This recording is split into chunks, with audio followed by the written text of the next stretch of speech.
from about 15 years on up, a great deal of my thoughts were basically unshareable. We are all evil in some form or another. Yes, I am not 100%, but I am evil. My mother was a sick, angry, hungry, and very sad woman.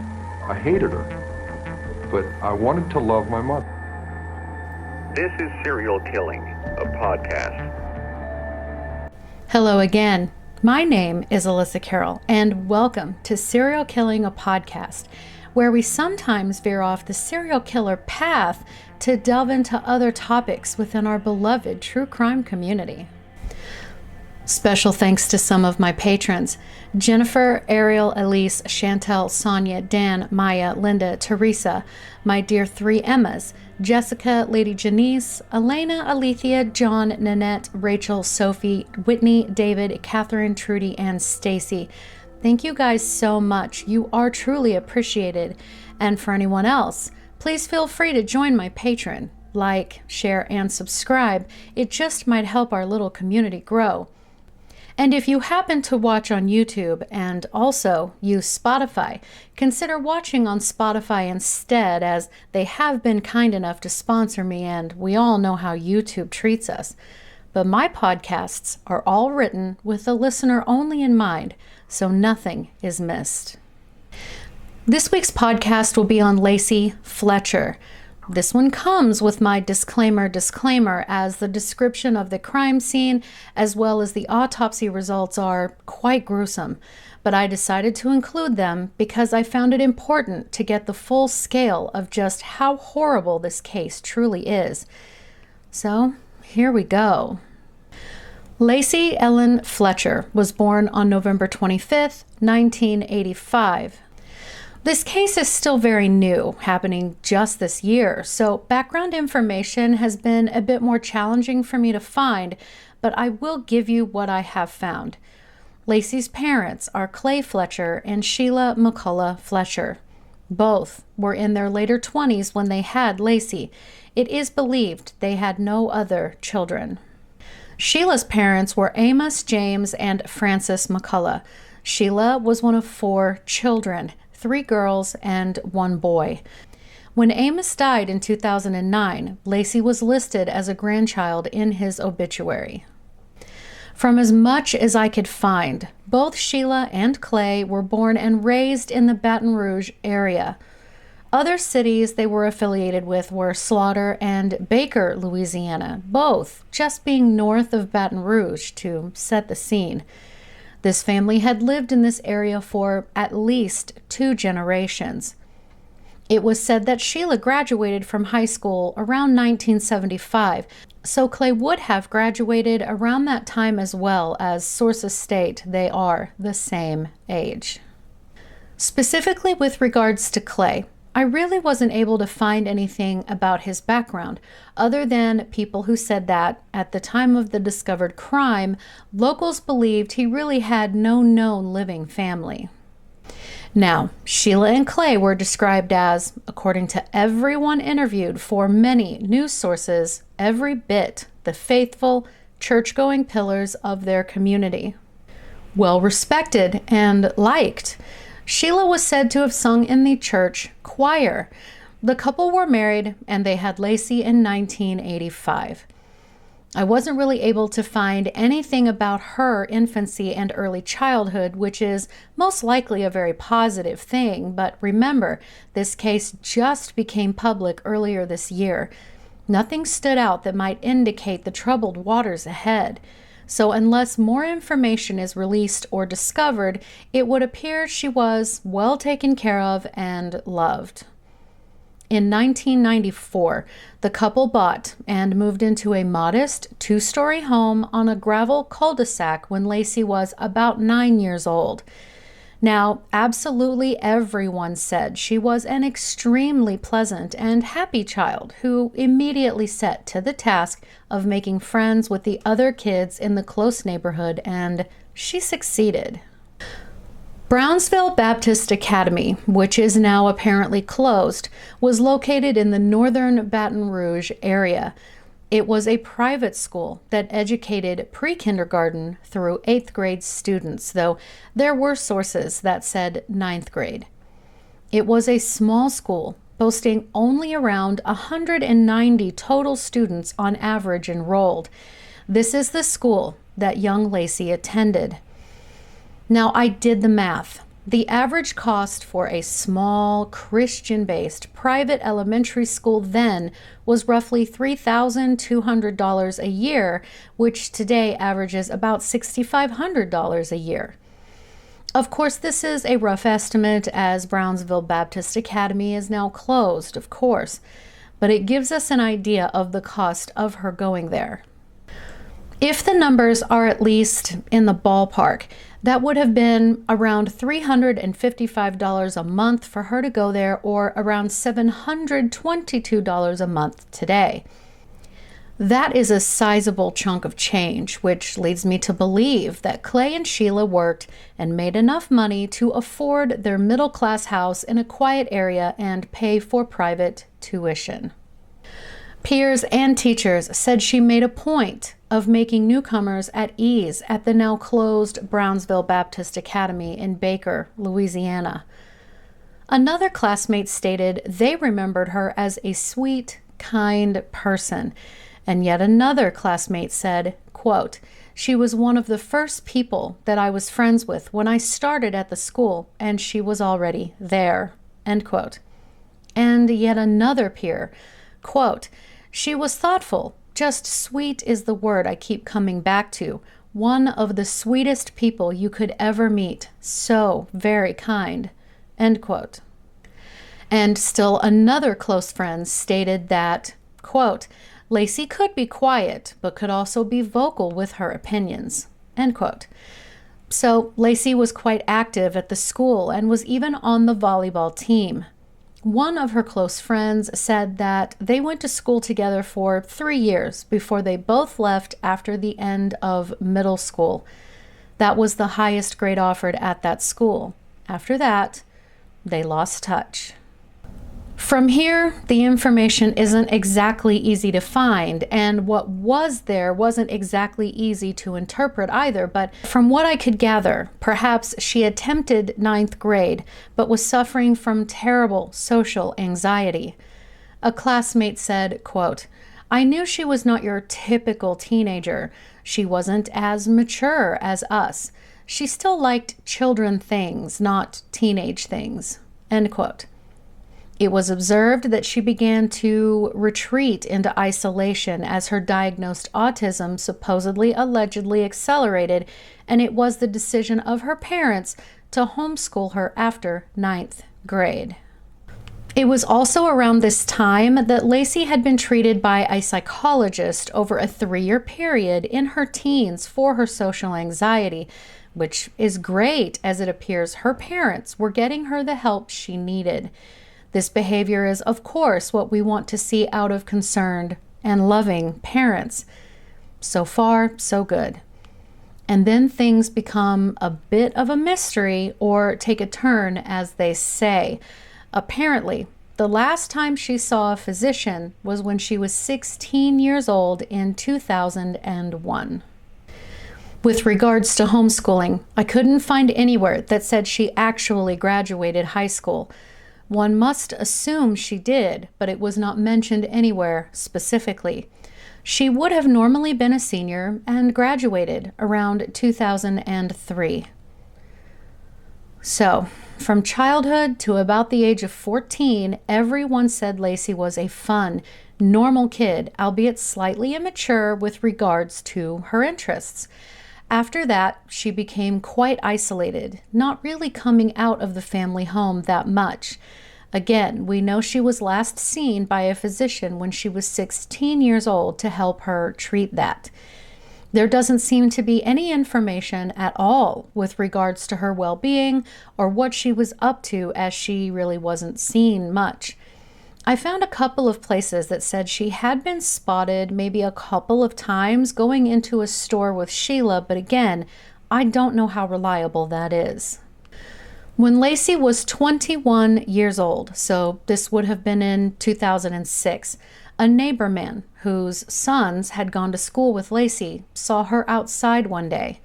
He said, quote, "She appeared fairly physically normal. She was always pretty thin, and she was exercising in the road with those small weights you carry," end quote. He was referring to small dumbbells. He described her walking or perhaps jogging up and down their cul-de-sac or their private dead-end road that day. And that was the last time anyone saw Lacey alive. And remember her grandfather's obituary that named her as a grandchild back in 2009? She would have been 24 years old. Did she attend the funeral? Was she among the family in mourning at the gravesite? If not, did any of her mother's family, her cousins, aunts, uncles, even her grandmother ask about her, where she was or how she was doing? It's hard to say. No one has mentioned that in the media. What we do know is that after that, without a doubt, Lacey never left the house again. The neighbor that had seen her exercising did ask Clay about 5 years ago how Lacey was doing. Did she go off to college? Did she get married and move on? He said, quote, "I said, 'How is Lacey? How's she doing? Has she moved off? Went to college or what?' He replied, 'Oh no, she's still here, she's fine,' and then changed the subject. And that's it. He didn't explain why he hadn't seen her at all. I just took him at his word. I had absolutely no suspicions about what actually happened at that house over the road from us. No alerts, nothing." End quote. What happened within that house with regards to Lacey for the 12 years since anyone had seen her is completely unknown. The only two people who have the answers are Clay and Sheila Fletcher, her parents. So again, disclaimer.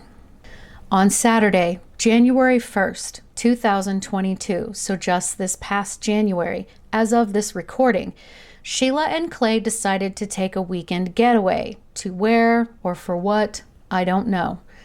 When they returned home Monday, January 3rd, they discovered that Lacey, who was on the couch, wasn't breathing. There is some back and forth as to whether someone was with them and also discovered the body and told them they had better call the police. But regardless, Sheila phoned 911 and reported that her daughter wasn't breathing. Lacey was now 31 years old. Authorities, when entering the house, immediately said the smell was completely overwhelming. One of the officers said, quote, "Opened the door, walked into the house. There was a stench, an odor, feces, fecal material, urine. You couldn't hold your breath." End quote.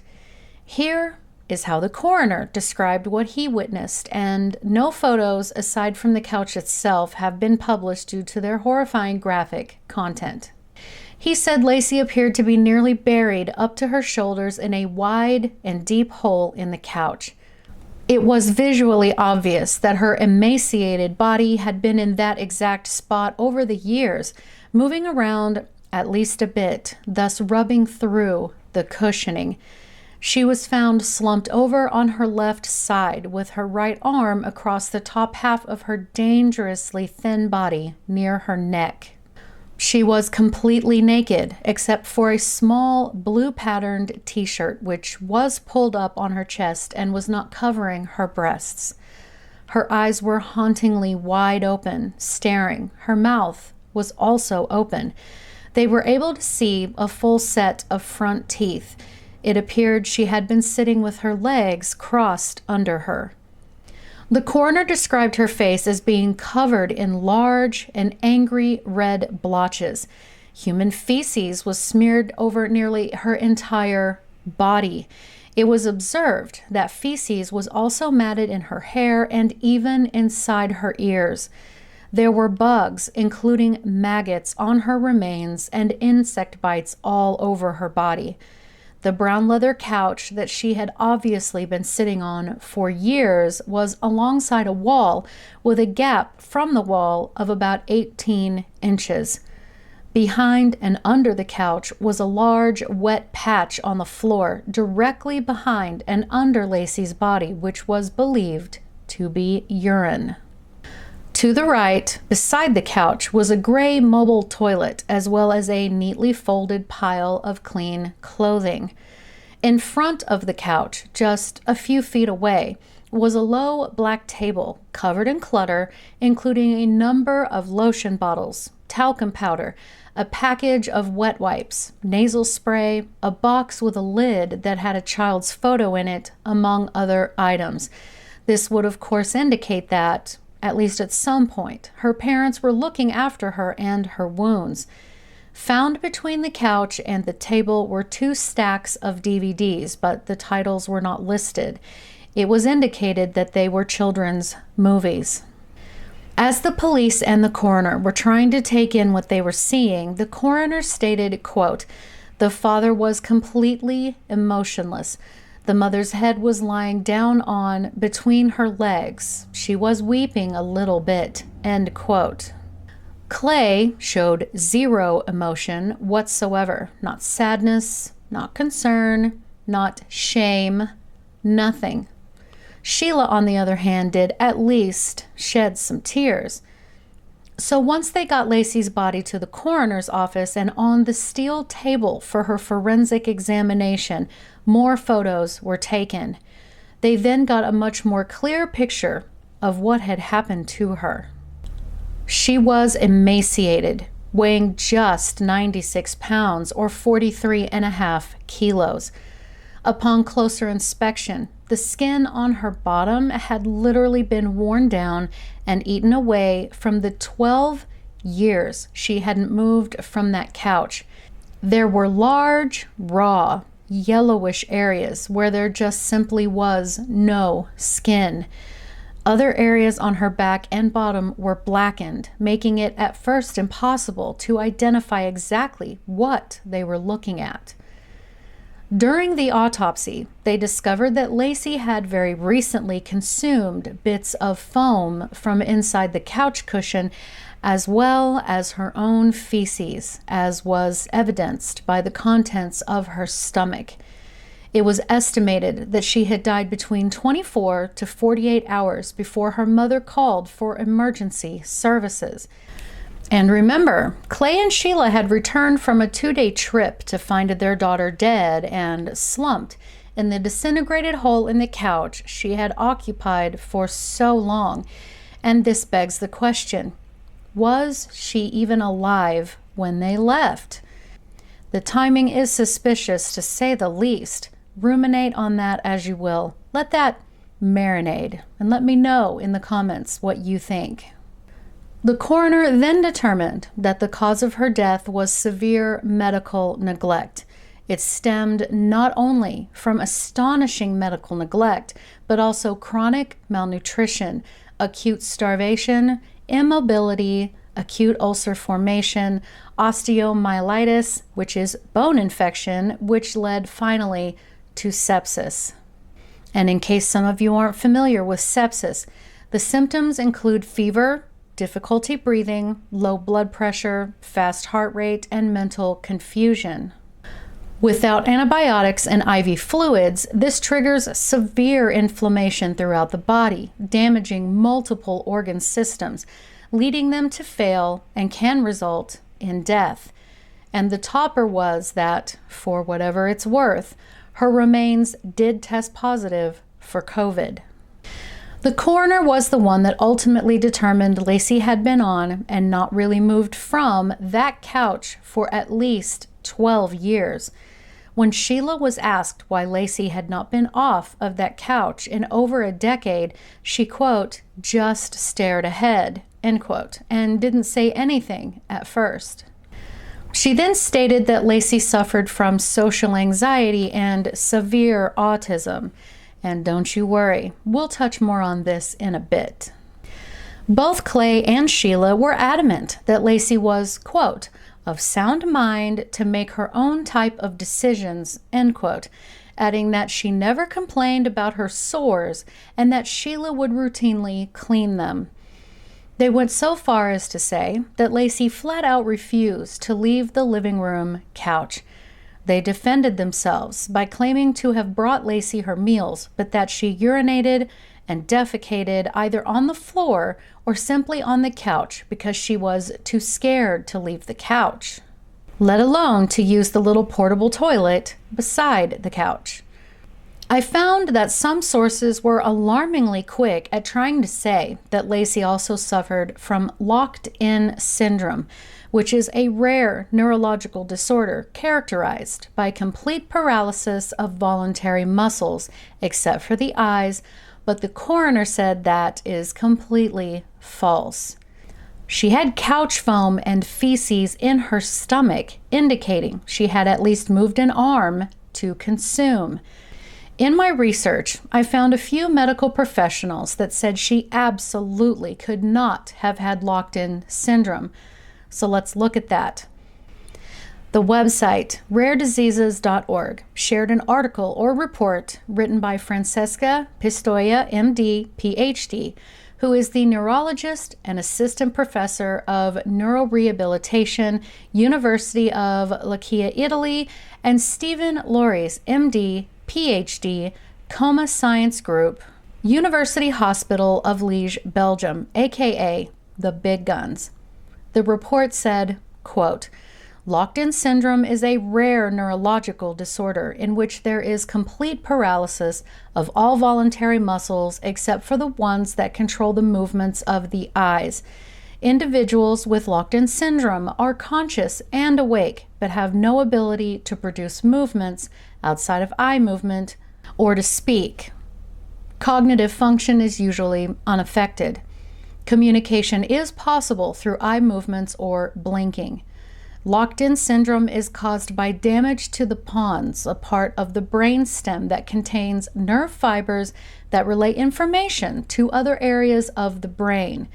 Individuals with locked-in syndrome classically cannot consciously or voluntarily chew, swallow, breathe, speak, or produce any movements other than those involving the eyes or the eyelids. Some affected individuals can move their eyes up and down vertically, but not side to side, horizontally. Affected individuals are bedridden and completely reliant on caregivers. Despite physical paralysis, cognitive function is unaffected." Digging into the specific causes, the article goes on to say, quote, "Locked-in syndrome is most often caused by damage to a specific part of the brain stem known as the pons. The pons contains important neurological pathways between the cerebrum, spinal cord, and cerebellum. In locked-in syndrome, there is an interruption of all the motor fibers running from gray matter in the brain via the spinal cord to the body's muscles, and also damage to the centers in the brainstem important for facial control and speaking. Damage to the pons most often results from tissue loss due to lack of blood flow or bleeding. Less frequently, it can be caused by trauma. An infarct can be caused by several different conditions, such as a blood clot or stroke. Additional conditions that can cause locked-in syndrome include infection in certain portions of the brain, tumors, loss of the protective insulation or the myelin that surrounds the nerve cells, inflammation of the nerves, and certain disorders such as ALS. This syndrome most often is seen in adults who are more at risk for brain stroke and bleeding, and this jives with what the medical professionals were saying in the various forums, comments on the news articles on Facebook, Reddit, and so on. They all said this nearly always occurs after a stroke and a brain bleed. And then there are the glaringly obvious arm movements in order for her to, in her starved state, begin to consume cushion foam and her own feces. And then there was also mention of her moving to the floor to relieve herself. So I agree, and it's just my opinion, that Lacey most certainly did not have locked-in syndrome. So what we have for potentially believable issues is social anxiety and the autism diagnosis. Sources said that she was indeed diagnosed with Asperger's syndrome, which is on the autism spectrum. According to the Nationwide Children's Org site, Asperger's syndrome, a form of autism spectrum disorder, is a developmental disorder. Young people with this have a difficult time relating to others socially, and their behavior and thinking patterns can be rigid and repetitive. Generally speaking, children and teens with Asperger's syndrome can speak with others and can perform fairly well in their schoolwork. However, they have trouble understanding social situations and subtle forms of communication like body language, humor, and sarcasm. They might also think and talk a lot about one topic or interest, or only want to do a small range of activities. These interests can become obsessive and interfere with everyday life rather than giving the child a healthy social or recreational outlet. Most cases are diagnosed between the ages of 5 to 9, but rarely it can be diagnosed as young as 3. But really, the Asperger's label has been included into autism spectrum disorder, or ASD. And there are a whole host of symptoms and behaviors that we can get into another time because I myself am on the spectrum. What I'm interested in is the fact that Lacey's parents said that her autism just developed to become what they called severe autism, air quotes. That just within a year or less, when she was around 14 or 15 years old, this just happened. What I believe they might have been referring to is what is called regressive autism.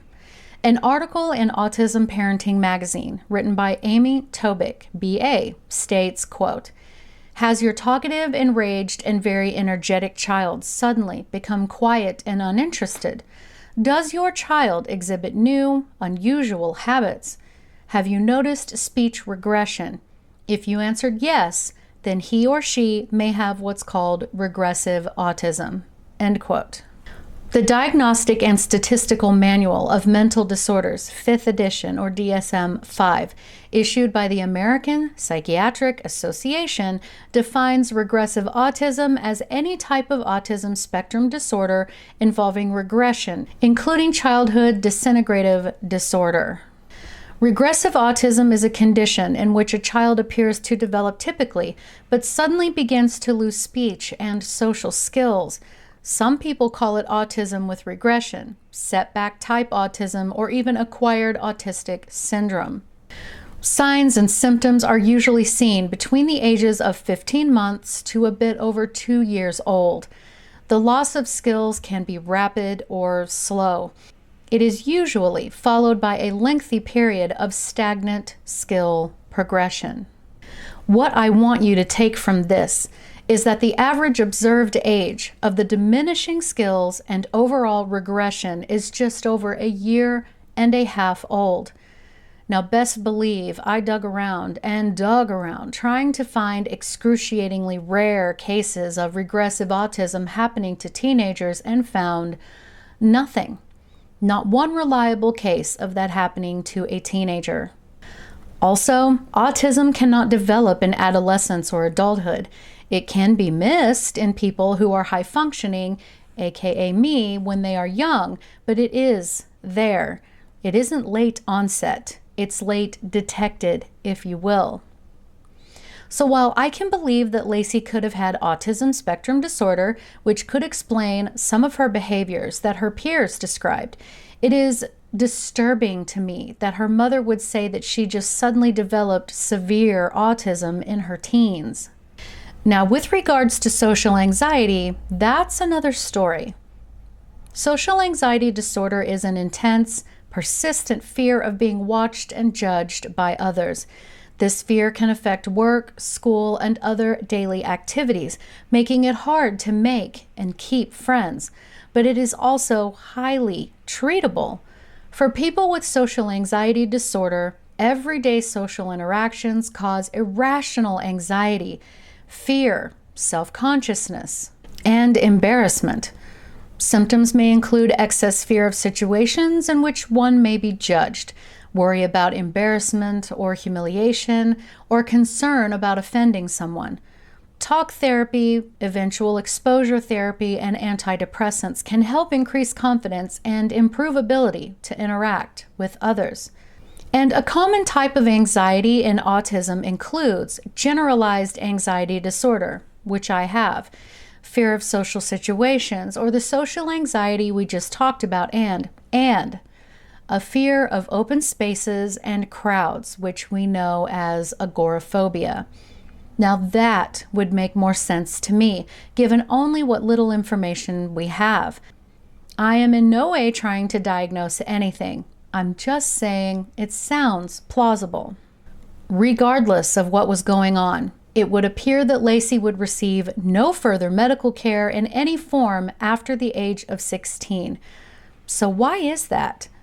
Trying to give any level of the benefit of the doubt, I immediately think perhaps they couldn't afford the therapies or medications it would take to help her.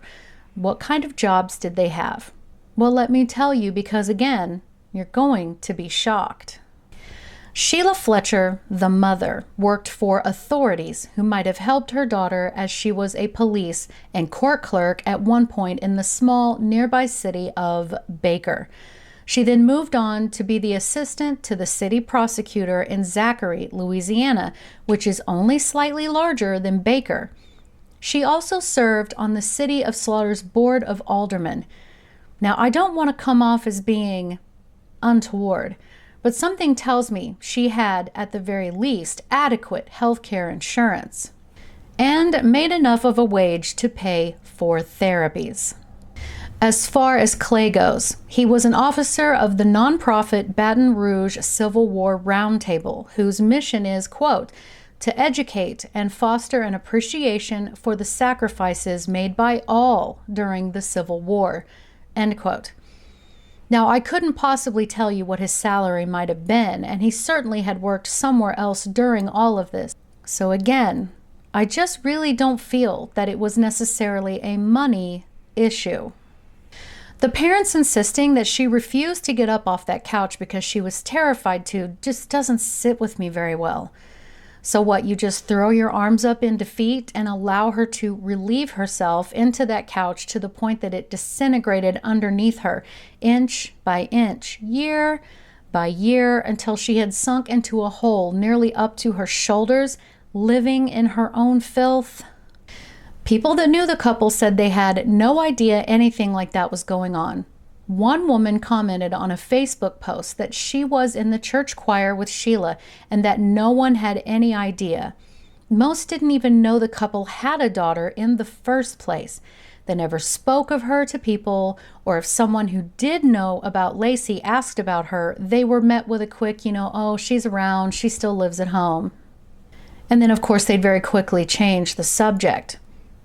What is another slap in the face of Lacey's memory is that it took 4 months for Sheila and Clay to get charged with second-degree murder. Sheila refused to say whether or not she felt any remorse over Lacey, and in fact, the two released a statement saying they didn't want to discuss it any further because it was already too painful that they had lost their child. What? And in their mugshots, you can clearly see that they had their home clothes on under their orange prison-issued scrubs. From what I read, that does not happen. No one is allowed to keep any of their personal belongings when they are arrested and booked, so why can you quite plainly see Sheila's blouse under her prison shirt? Or Clay's t-shirt under his? I mean, please, by all means, Murder Fam, feel free to enlighten me about this and tell me if this is ever allowed or not. Leave a comment or DM me. You know the drill. The grand jury were shown extensive images as well as video footage of the conditions in which Lacey was found. The coroner said that they were so horrific and upsetting that they had medics on standby for the 12 panel members. Once the grand jury got the full visual, it left everyone speechless. He described it like this, quote, "When I was presenting the case and showed the pictures and gave the timeline, the expressions of the grand jury was utter shock, like the clock on the wall never moved again," end quote. Sheila and Clay have pled not guilty to second-degree murder charges in the death of their daughter.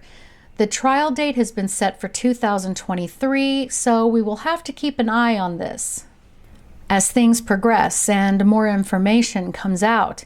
And don't forget, we have the Lori Vallow, Chad Daybell trial coming next year as well, hopefully. Fingers crossed. Listen, you guys know where I stand when it comes to children. I realized that Lacey was no longer a child when this happened to her, but she was their child. They were supposed to love and protect her. If she was having such a hard time, they should have reached out and gotten her the help she so desperately needed. Were they ashamed of her? Didn't want to be bothered with the dedication and discipline it takes to care for someone in need like she was?